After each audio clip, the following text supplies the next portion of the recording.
Hello, and welcome to the Accountability Coach podcast, where we discuss proven business success principles related to helping you make more money and work less so you can enjoy having your ideal business and ideal life. This is Bachrach. Today we have a special guest with us who is going to share her very valuable insight about how we can make what we might think impossible actually possible. So for the past 7 years, Elizabeth Lewis has worked with high performers, professional athletes, corporate America, small business powerhouses, and innovation-driven entrepreneurs, helping them master their mindset and increase their cognitive awareness. I know you're going to get a lot of value from our conversation today. Welcome, Elizabeth. I appreciate you joining us. Thank you so much for having me. Well, I like to just get right into the nitty gritty here. So just to give us a basic understanding, what is neuropsychotherapy or a neuropsychotherapist, and how is that really different than what we might view as I'm using air quotes, regular therapist? So first off, I just have to say that I love that you said air quotes because typically, Anne, I say the same thing. I'm like, I'm just going to explain air quotes here. So the biggest difference is a neuropsychotherapist is going to also look at your brain and behavior connection, whereas a air quote typical therapist is going to look at just your feelings and your emotions. So if you're really looking for transformation, you get it a little bit faster, in my opinion, based off of what I do in my practice. So definitely have to personalize it there, because I'm also looking at like where your neurology or some of your neurons are overdeveloped, which could be also creating more oppression and suffering in your life. So then we kind of have more of the root problems we need to work on to shift your thinking and rebalance your neurology so that your psychology can become a little bit more optimistic or well-rounded, if that makes sense. Could you just elaborate a little bit more on that? So how are my neurons either developed correctly or overdeveloped? And then how would that play into how you would help us? Can you elaborate on that? Yeah, for sure. So ultimately, I'm listening to how you're thinking because your thoughts can change your neurology. And for instance, people who are more avoidant prone, meaning they're motivated by what they want to avoid, they're motivated by negativity, by more fear at the end of the day, they're going to speak in a lot of negative conversations, right? They're going to always want to do things because they're trying to get away from what they fear. And that's dangerous because when we have constant avoidant behavior, suffering naturally increases and depression is usually a result. Also, pessimistic thinking develops a lot faster. And when we have avoidant behavior, a certain part of your prefrontal cortex has become overdeveloped. And so we would want to counter that by learning how to develop positive goals or approach goals, because humans are really best motivated by what they want to achieve. That's how you really stay in that optimistic thinking. That's how you actually get your goals a lot faster as well and make more of a positive, enjoyable life and decrease your suffering when you're focused on what you want to achieve. So just a quick example of positive versus avoidant goals. An avoidant goal would be, I want to move to the country to get away from the noise. So that's a negative, right? You're being motivated by what you want to avoid and not experience. So notice the negativity there. Versus positive goals would be like, I want to move to the country for peace and quiet. So you're really focusing on what you want to get versus what you want to avoid. And even though it seems like I'm splitting hairs here, this tells me so much about your neurology. The other thing too is if you're constantly like obsessed or ruminating on fear, stress, anxiety, worry, that tells me you have a limbic loop. And a limbic loop ultimately means that you are spending most of your time in your limbic system versus your prefrontal cortex. As human beings, we have prefrontal cortex, and that's what makes us so amazing as human beings and different from other animals. And when we are constantly in our limbic system, really what your experience is survival mode. I don't want you to be in survival mode because you're not going to enjoy your life to the degree you could if we could get you into your prefrontal cortex. I want to help you thrive. And so those are just like two examples of what I would listen for when I'm with my clients, because you have to remember that the fastest way to change is rewiring your brain. So you want to find a therapist that knows how to do neuron mirroring while talking with you to help rewire your brain at a faster level. Super interesting, Elizabeth. This is really, really fascinating to me. So many times I hear my clients say what they don't want versus what they actually want.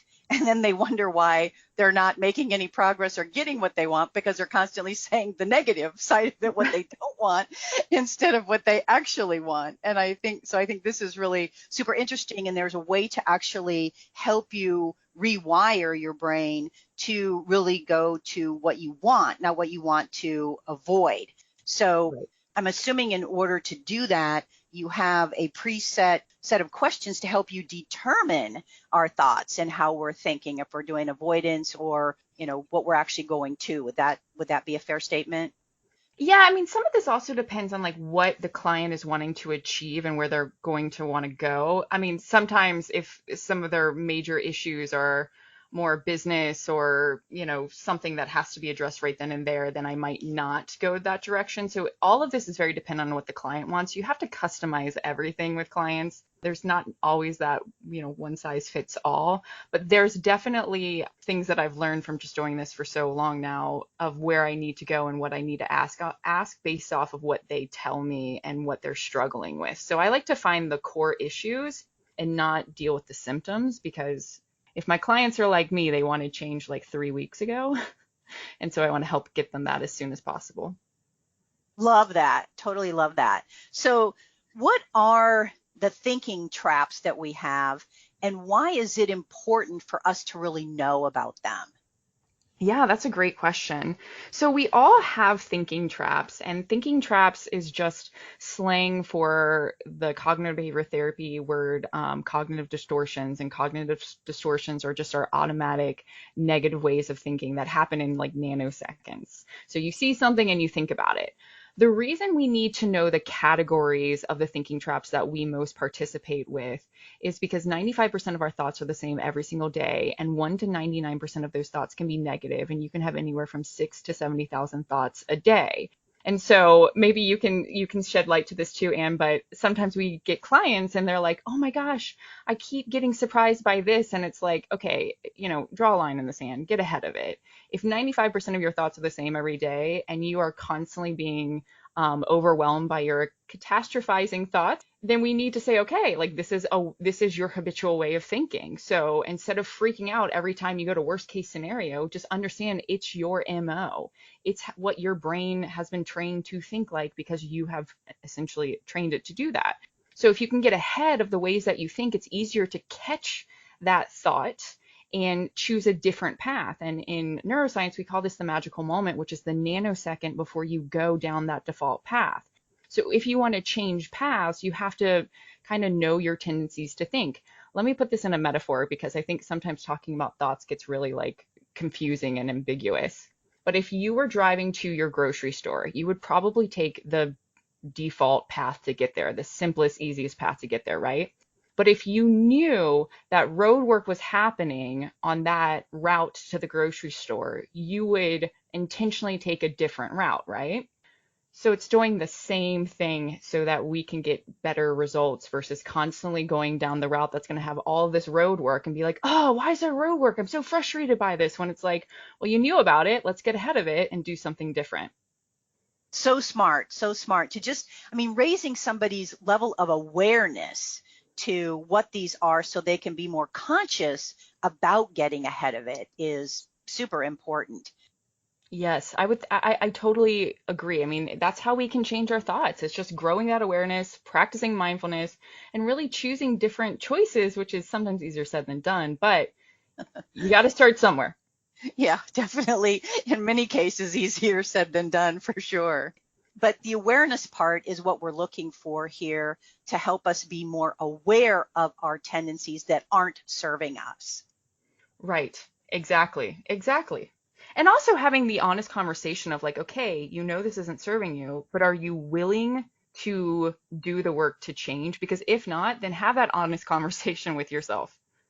Yeah, and I always tell people, just because you're willing to doesn't mean you will. You have to be 100% committed to it because hey, I'm willing to do something, but yeah, I don't know that I really want to do the hard work. Yeah, exactly. So, what are some toxicities or fears that people must first work on to help them get to where they really want to be or need to be? Yeah, so the three, and they're not really fears. I would say that the three roadblocks that we have to kind of crush before we can really start to do more of that like intricate work in our mindset. And when I say intricate work, I mean like, putting the details on the molding and all of those things that really is what people want to do from Jump Street. A lot of times people are like, I don't want to build the foundation. I just want to go and have the fun. I'm like, nope, you got to build the foundation.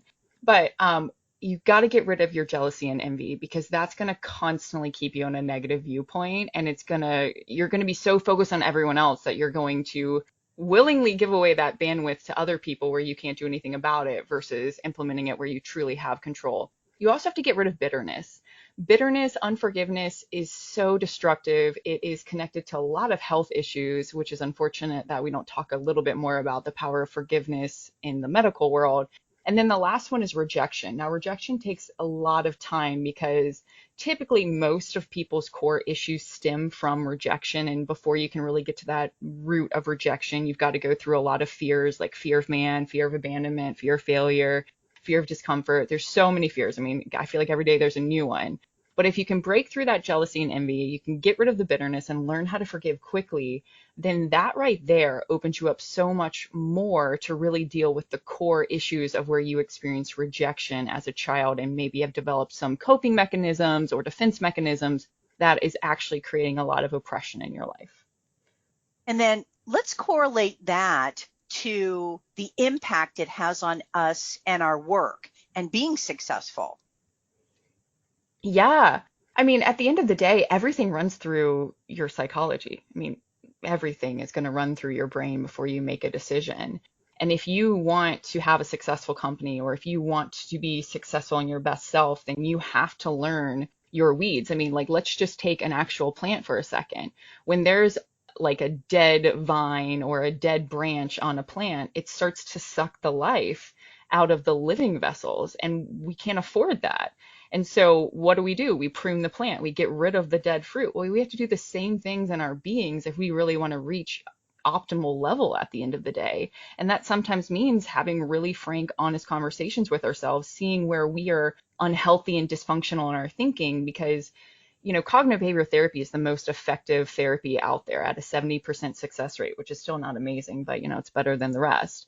And it prides itself on helping you identify your dysfunctional thinking, which if you can start to extract your dysfunctional thinking, you can start to plant something better. And since we know we create our most dominant thoughts, in time, you're going to have this beautiful garden that's just flourishing and thriving versus this garden of weeds and destruction and death, if that makes sense. Totally makes sense. Totally makes sense. So what are the psychometrics entrepreneurs must have or must possess to be successful or increase their level of success? Because I think we all have a next level. Yeah, that's a great question. And there is a list of psychometrics. And at the end of the day, it's more so wanting to get your psychometric levels to this score. So, first off, entrepreneurs definitely need to be social. They need to be extroverts. They need a recognition of around a 7 at the very tops. They need to be moderately conscientiousness to extremely conscientiousness. Their exhibition score needs to be medium to high. We need to have healthy trust. I mean, unfortunately, I see a lot of entrepreneurs who are more pessimistic and don't have trust. Nurturance, we need to have a moderate level of nurturance, and then our dedication traits like ambition, endurance, assertiveness, boldness, coachability, and leadership, they all need to be extremely high at about a 10 would be ideal, obviously. And then for organizational traits, we need to have high structure, meaning we know how to communicate effectively and put our thoughts in correct order to be the most influential. We need to be organized. We need to have a degree of flexibility, but not too high of flexibility at the same time. And our creativity needs to be high. We need to have high responsibility. We also need high self-confidence, high composure, high tough-mindedness, and moderate autonomy, but high contentment and high control, which, a lot of these self-control traits and just traits throughout, it takes intentionality to get there. Because if you have any soul wounds in your past, that's going to hinder you. If you don't have a positive opinion about yourself, that's going to hinder you. If you struggle with pessimism, that's going to hinder your ability to trust people. And so all of these little factors, all these traits do create potential problems or solutions to potential obstacles, if that makes sense. Absolutely.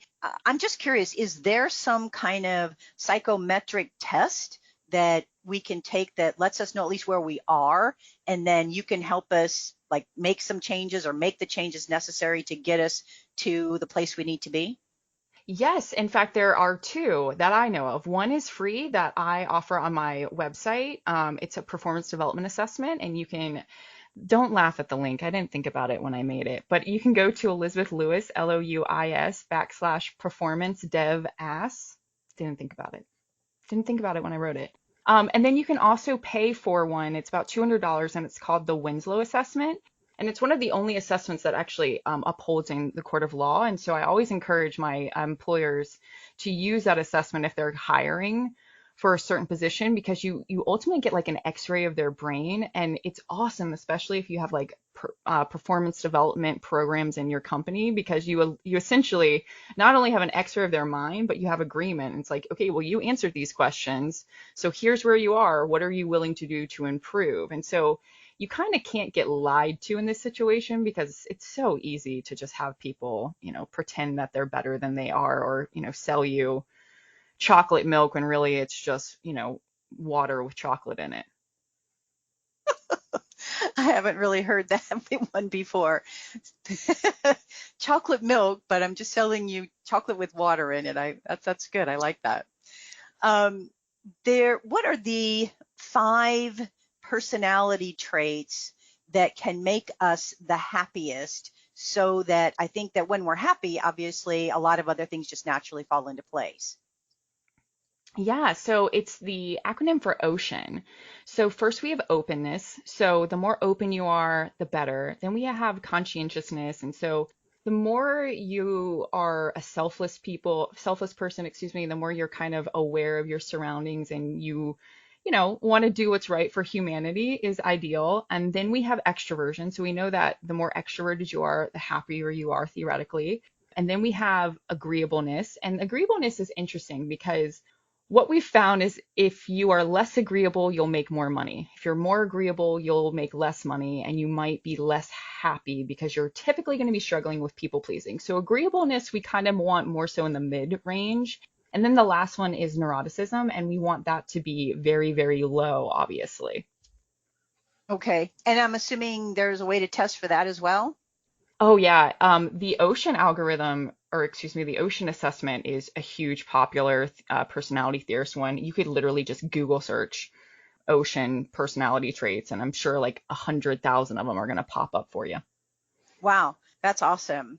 Yeah, and these assessments are really awesome tools along the journey as you discover who you are. So it's not the full journey, but it's like part of the journey that just helps you learn a little bit more about yourself. And all assessments provide different insight, and there's so many free ones in today's world. I always encourage go have fun, play with them.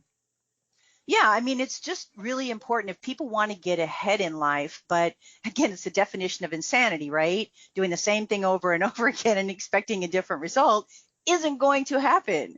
So a lot of times we get stuck in these traps, and then we need someone to help us really see the light, so to speak, and open up ourselves and our mindset and our wisdom to these assessments and places we can go to really get the help we need, so we can, if we're going to put in the work, get to where we ultimately want to go. Exactly. Exactly. Anything else that you think is important for us to know about our mindset and about our thinking and how that really impacts us getting to where we ultimately want to go? Yes, I think it's really important to learn how to master your mindset. At the end of the day, we don't really fully ever master it, like it's completed and we can like check that off the list and do something else, because we're constantly evolving as humans. But there are some fundamentals to mastering your mindset that have to be curated before you can really move to the next level. A lot of times clients come to me and they're like ready to build their second or third story, and they don't even have their first story, let alone the foundation completed. And so I always encourage people like learn the foundational elements to your mindset, because these are things that are always going to be fairly the same. They might change to a degree, but they're going to be fairly concrete. And then once you have those in place, you can build other things. And I do have a course right now called Mindset Mastery that teaches you exactly how to do this in a linear framework. It's on sale right now for $97. But some of the keys to learning how to master your mindset is really getting clear on where you're going. So many people aren't clear on where they're going in life. And this is dangerous because, well, like, I mean, imagine if you just left your house and you're like, well, I need to go to the grocery store, but I have no idea how I'm going to get there. And I have no idea when I'm going to go there. Like, you might not ever end up there, and you might have no food at the end of the day. The other thing too is, how do you make decisions? A lot of people make decisions on their feelings. This is dangerous. Limbic loops can send you false information. We know that the brain can send false information quite often, especially in the sensation of emotions or feelings. So what are your values? The next thing is, do you even know how toxic your thinking is? So kind of going back into those thinking traps. Then learning how to practice mindfulness into your thinking, and learning how to participate and implement radical acceptance. So really actually playing that card versus thinking about it is important, but also learning how to navigate your intense emotions. I mean, we're going to have intense emotions at time in life. So get ahead of it, plan for it, understand how to navigate it, understand things that you can do to decrease the intensity of that emotion, or, you know, maybe even decrease a blow up if you can prevent that. But then it's also learning how to create healthy self-talk. So many people are extremely critical to themselves. No, we got to get rid of that as soon as possible. And when you have healthy self-talk, your ability to communicate effectively also just radically grows, which is pretty cool, because what people forget is that communication is what the listener perceives. It's not what the communicator said. So this is why we have to be really effective in our communication style, because we're all made differently. And we have to learn kind of some of those differences so that we can come across to that person better. Yeah, it's so true. Many of us are looking for that silver bullet, and it just doesn't exist. You have to, and I love the fact that you reiterated the fact that you have to build a foundation. So Yeah. many times people just want to jump in, they want to take that silver bullet, which it doesn't exist, and they want to go from, you know, the 10th floor to the 20th floor without, you know, building the foundation, even get to the first floor. So I love the fact that you reiterated that, because I think that is so important. If we don't have the foundation, can't build anything that's stable on top of that. Exactly. It's so true, and it's so important.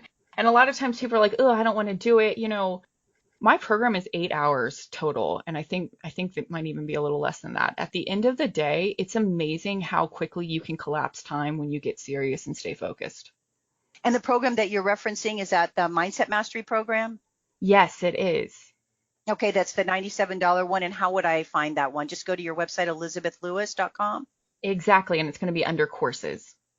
Okay, awesome. I appreciate that. No, thank you. Well, this was a lot of super interesting information, at least from my perspective, Elizabeth. I really enjoyed you sharing your valuable insight and learning about, you know, what we need to do to help us get to our next level. And I appreciate you being somebody who's there to help us do that. Well, I appreciate you having me on your show and asking me all these great questions. Really appreciate that so much. Wow, that was amazing. And my hope for our time together with Elizabeth Lewis is that you got value in an idea or two that will help you be even more successful professionally and personally. Feel free to share my podcast with others, as it can be found on most podcast platforms and in most English-speaking countries, and of course at accountabilitycoach.com. And if you'd like to get a short daily fix from me, subscribe to the Accountability Minute, which can also be found on most podcast platforms and in most English-speaking countries. And remember to subscribe to my Proven Business Success Resources and Tips blog by going to accountabilitycoach.com/blog.